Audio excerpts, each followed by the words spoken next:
Hello, welcome back to our channel and welcome back for another lecture on the subject matter law enforcement operation with planning and crime mapping. For today's lecture, we will be continuing our discussion on the Rule 14 on the rules of search and seizure. So this is the part 2 already. If you haven't watched the part 1 yet, I included the link of the part 1 onto the description. And if you want more lecture relative to criminology subjects, kindly look onto the description also. I have playlist there on my lecture on law enforcement operation, and I have playlist there on my lecture on introduction to criminology, polygraphy, and other matters. Okay, so without further ado, let's jump into our discussion. So as I've stated, this is just a continuation of a previous lecture on the Rule 14. So if you haven't watched that yet, I suggest you watch the part 1 first before you continue watching this part 2. In order for you to relate to this discussion, you must have an idea on the things that what I'm talking about.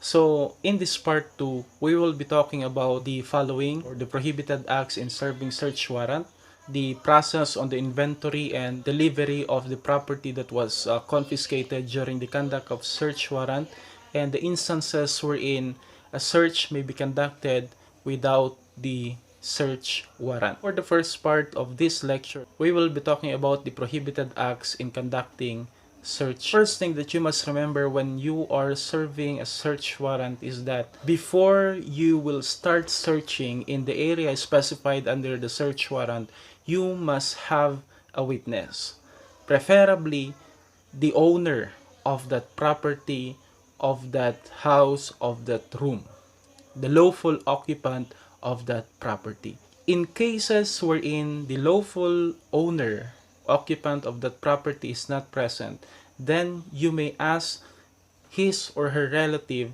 to witness the conduct of search. This is to avoid the accusation that police officers are planting evidences in order to convict a certain person.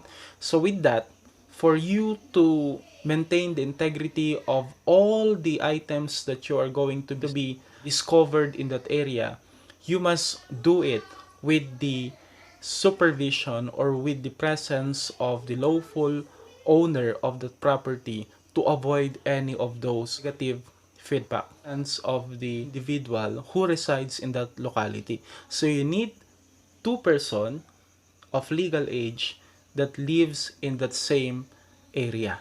So they can also serve as your witness while they are conducting the search. Usually, police officers resort into requesting for assistance from the barangay officials of that area where the search will be conducted.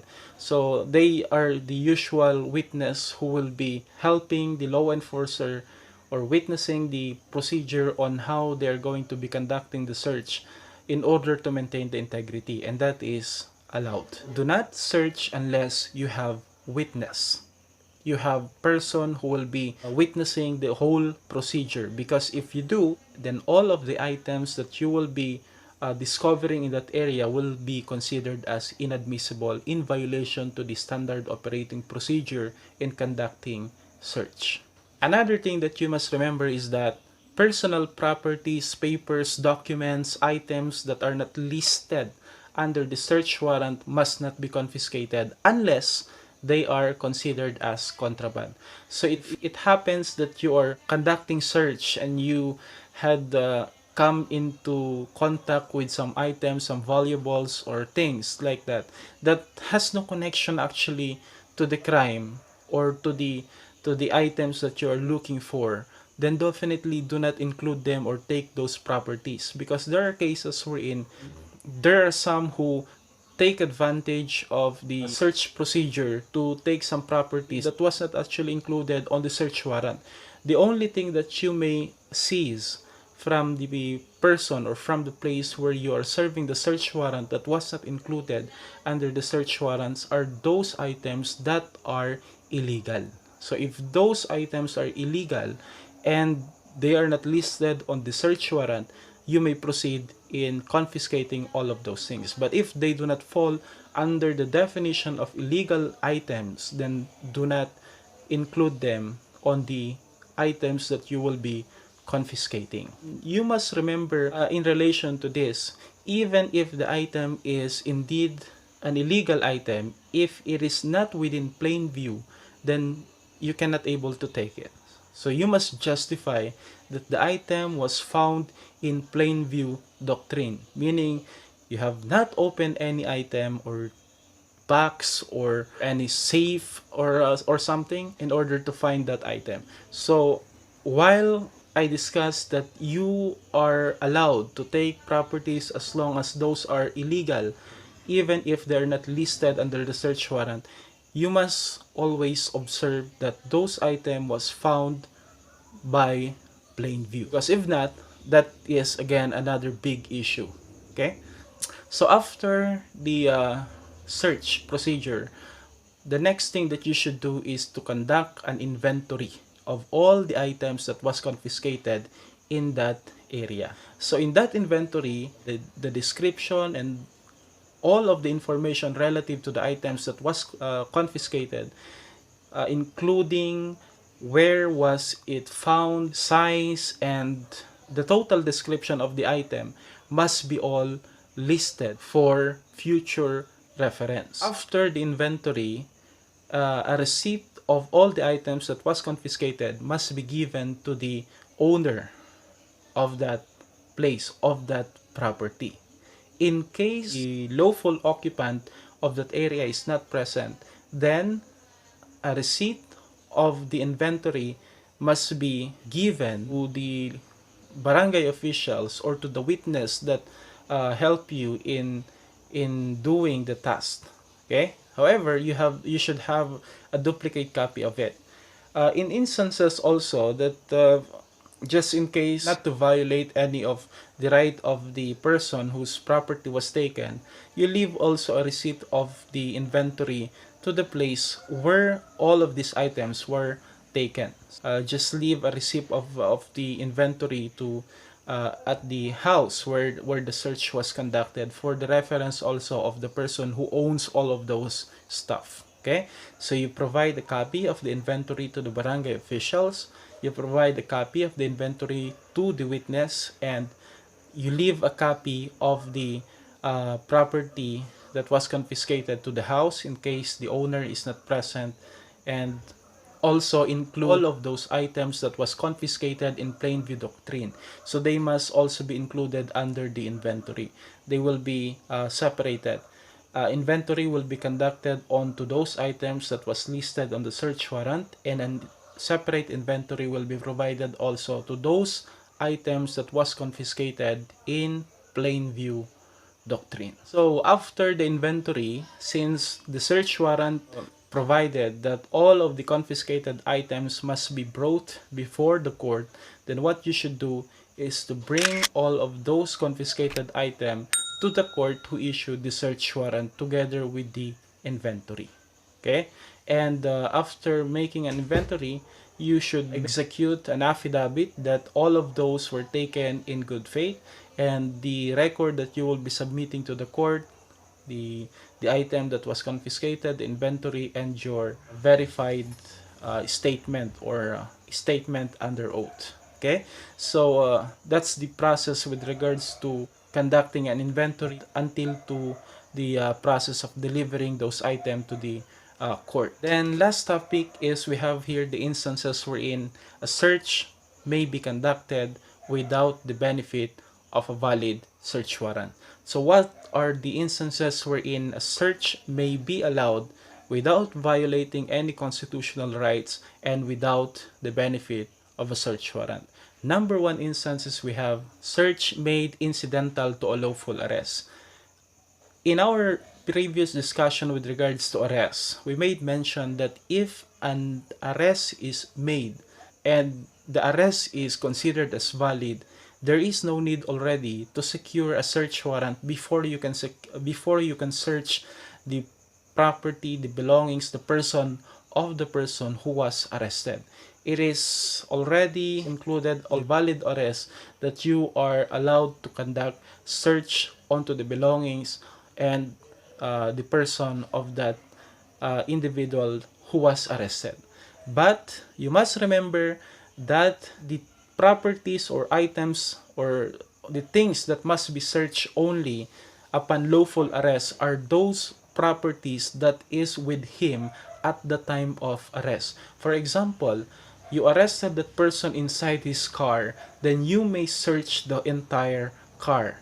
There are instances wherein you're going to ask the question, if I arrested that person inside his car, may I be allowed to go into his property, to his house, and search the entire house also because this person was arrested?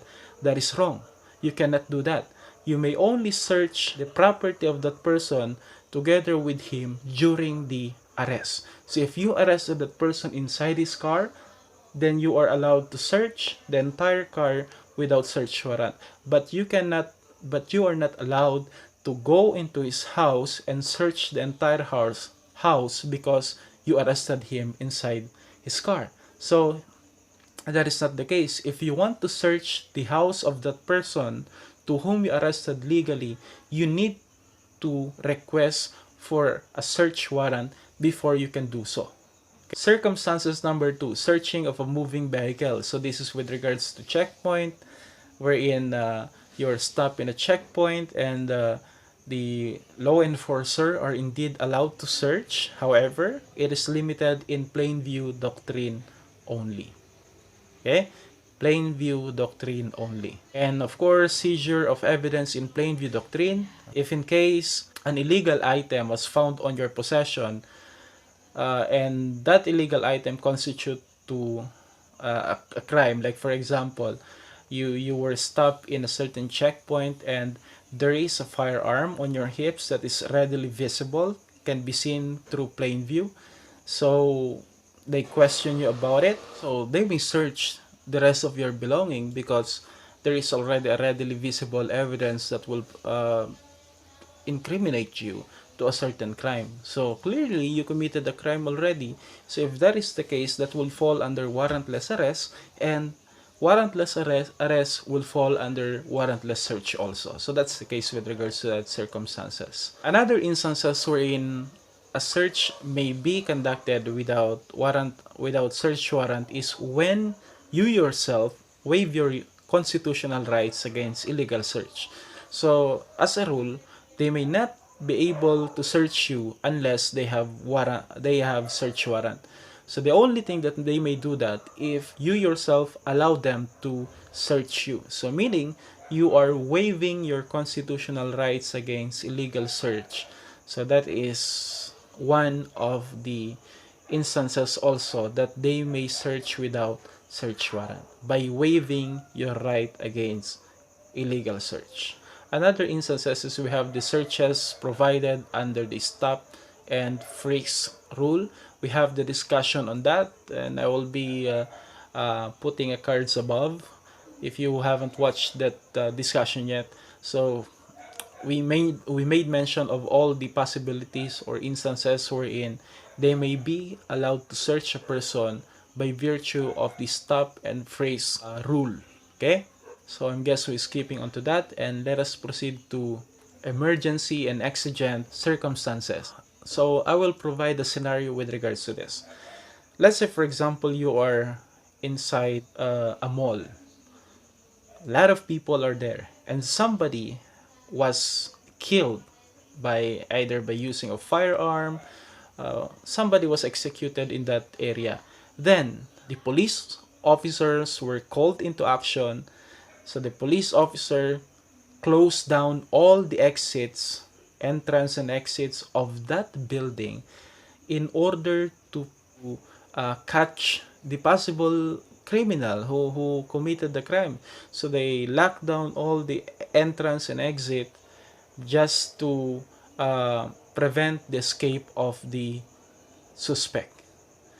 So upon locking down the area, they will be allowing individuals to go out after their identity is verified and their belongings are searched. So that is an instances wherein there is an emergency or exigent circumstances. In that cases, police officers are not allowed to secure a search warrant before they can do that because there is an imminent threat to the community.